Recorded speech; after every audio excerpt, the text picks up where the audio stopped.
जय माता दी दोस्तों, आप सभी का आपके अपने channel unique thought by Monika पर बहुत बहुत स्वागत है। आज हम बात करने जा रहे हैं दुर्गा सप्तशती पाठ के अध्याय 12 के बारे में, जिसमें हम अध्ययन करेंगे देवी चरित्र और उसके महत्व का।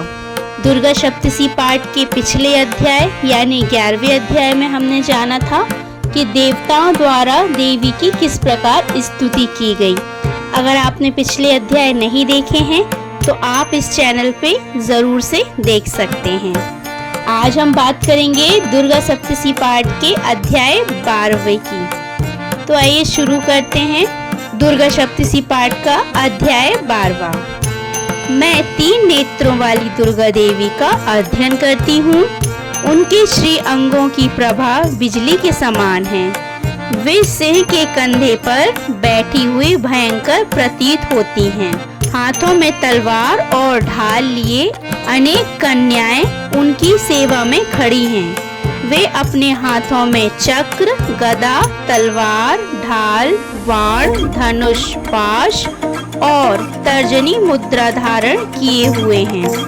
उनका स्वरूप अग्निमय है। वे माथे पर चंद्रमा का मुकुट धारण करती हैं। इस अध्याय में आगे बढ़ते हैं। इससे पहले अगर आप मेरे चैनल पर पहली बार आए हैं तो इसे सब्सक्राइब कर लीजिए और बेल आइकन को हिट करना ना भूलिए, ताकि मेरी सारी अपडेट्स आप तक सबसे पहले पहुंचें।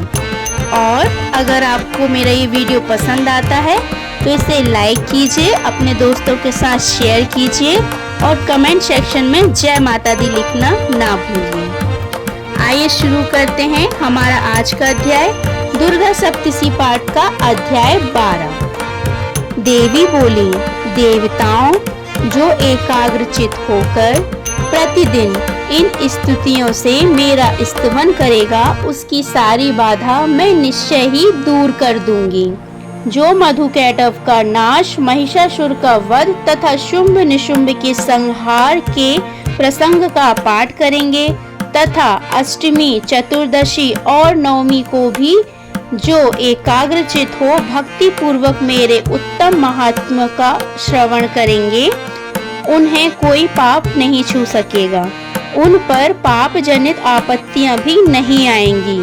उनके घर में कभी दरिद्रता नहीं होगी तथा उनको कभी प्रेमी जनों के विछोह का कष्ट भी नहीं भोगना पड़ेगा।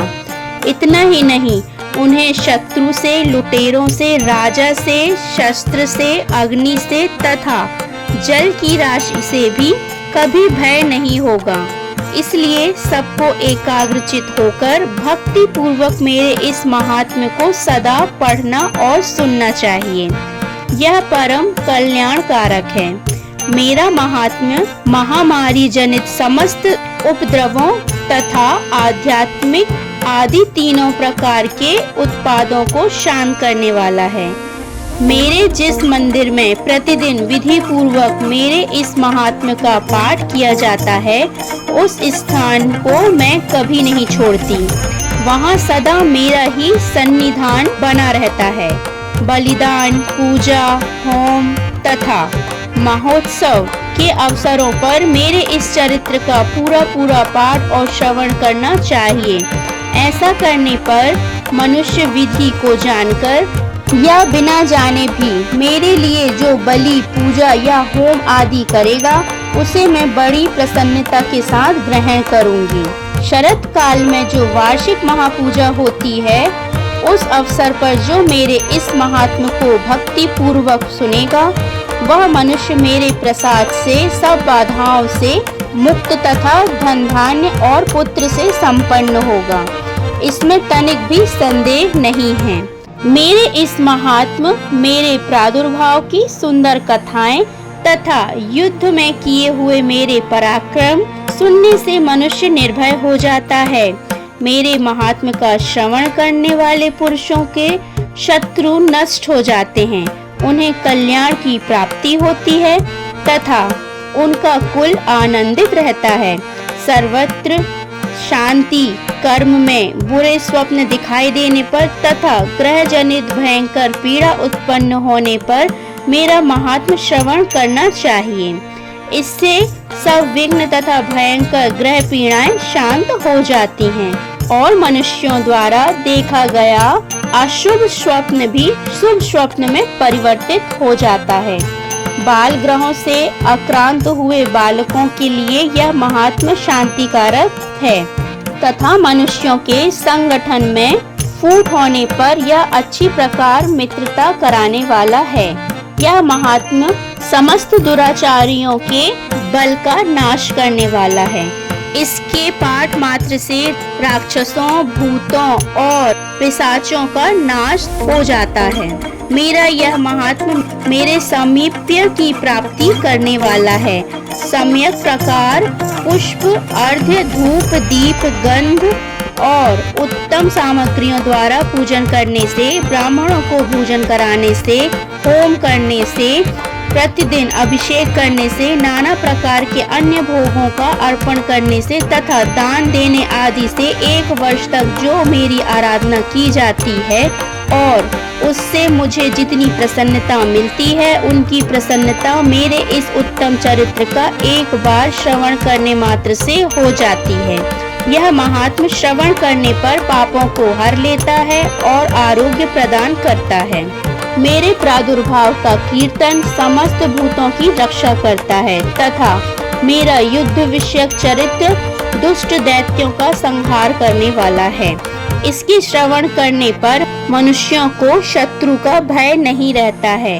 देवताओं, तुमने और ब्राह्मणियों ने जो मेरी स्तुतियां की हैं तथा ब्रह्मा जी ने जो स्तुति की है, वे सभी कल्याणमयी बुद्धि प्रदान करती हैं। वन में, सूने मार्ग में तथा दावानल से घिर जाने पर, निर्जन स्थान में, लुटेरों के दाव में पड़ जाने पर या शत्रुओं से पकड़े जाने पर अथवा जंगल में सिंह, व्याघ या जंगली हाथियों के पीछा करने पर, कुपित राजा के आदेश से वध या बंधन के स्थानों में ले जाए जाने तथा महासागर में नाव पर बैठने के बाद भारी तूफान से नाव के डगमग होने पर और अत्यंत भयंकर युद्ध में शस्त्रों का प्रहार होने पर अथवा वेदना से पीड़ित होने पर कि बहुना सभी भयानक बाधाओं के उपस्थित होने पर जो मेरे इस चरित्र का स्मरण करता है, वह मनुष्य संकट से मुक्त हो जाता है। मेरे प्रभाव से सिंह आदि हिंसक जंतु नष्ट हो जाते हैं तथा लुटेरे और शत्रु भी मेरे चरित्र का स्मरण करने वाले पुरुष से दूर भागते हैं। यूं कहकर प्रचंड पराक्रम वाली भगवती चंडिका सब देवताओं के देखते देखते वहीं अंतर्ध्यान हो गई। फिर समस्त देवता भी शत्रुओं के मारे जाने से निर्भय हो पहले की भांति यज्ञ भाव का उपभोग करते हुए अपने अपने अधिकार का पालन करने लगे। संसार का विध्वंस करने वाले महाभयंकर अतुल पराक्रमी देव शत्रु शुंभ तथा महाबली निशुंभ के युद्ध में देवी द्वारा मारे जाने शेष दैत्य पाताल लोक में चले गए। राजन, इस प्रकार भगवती अंबिका देवी नित्य होती हुई भी पुनः पुनः प्रकट होकर जगत की रक्षा के लिए हैं। वे ही इस विश्व को मोहित करती, वे ही इस जगत को जन्म देती तथा वे ही प्रार्थना करने पर संतुष्ट हो विज्ञान और समृद्धि प्रदान करती हैं। राजन, महाप्रलय के समय महामारी का स्वरूप धारण करने वाली वे महाकाली ही इस समस्त ब्रह्मांड में व्याप्त हैं। वे ही समय समय पर महामारी होती और वे ही स्वयं अजन्मा होती हुई भी सृष्टि के रूप में प्रकट होती हैं। वे सनातनी देवी ही समयानुसार संपूर्ण भूतों की रक्षा करती हैं। मनुष्य के अभ्युदय के समय वे ही घर में लक्ष्मी के रूप में स्थित हो उन्नति प्रदान करती हैं और वे ही अभाव के समय दरिद्रता बनकर विनाश का कारण होती हैं। पुष्प, धूप और गंध आदि से पूजन करके उनकी स्तुति करने पर वे धन, पुत्र, धार्मिक बुद्धि तथा उत्तम गति प्रदान करती हैं। तो ये था हमारा आज का अध्याय। दुर्गा सप्तशी पाठ का अध्याय 12 यहीं पर समाप्त होता है। आज के अध्याय में हमने जाना अपनी माता के चरित्र के बारे में और उनके महत्व के बारे में। आशा करती हूँ आप सभी को आज का अध्याय जरूर पसंद आया होगा। अगर पसंद आया है तो कमेंट सेक्शन में जय माता दी लिखना ना भूलिए। मिलती हूँ आपसे नेक्स्ट वीडियो में दुर्गा सप्तशती पाठ के अध्याय 13 के साथ। तब तक के लिए खुश रहिए, अपना ख्याल रखिए। जय माता दी।